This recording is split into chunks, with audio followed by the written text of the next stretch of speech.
Mga idol, maraming salamat po sa patuloy na pagsuporta kay Coach Berto at sa mga patuloy po na mga nagpapasa na teams. So, gusto ko lamang po ipaalam sa inyo na as commissioner po ng Coach Berto Basketball League Season 1 na lahat po ng teams ay kailangan na magkaroon ng mga muse. So, bakit po? Para at least mai-represent po nila ng mga nagagandahang dilag ang ating mga teams.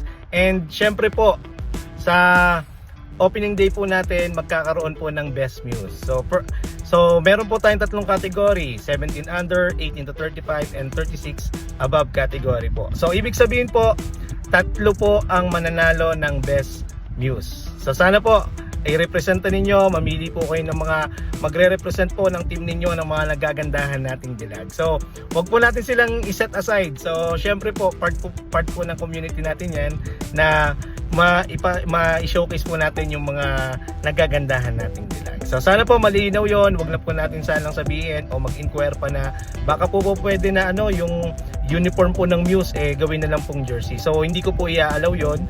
Part po yun ng ibibigay ng liga sa inyo. So dapat po mag-provide po tayo o magsama po tayo ng Muse. So sana po mga idol, maliwanag po, at sa mga patuloy po na nagpapasa ng kanilang mga teams, make sure lang po na well informed na po kayo na kailangan po natin ng Muse.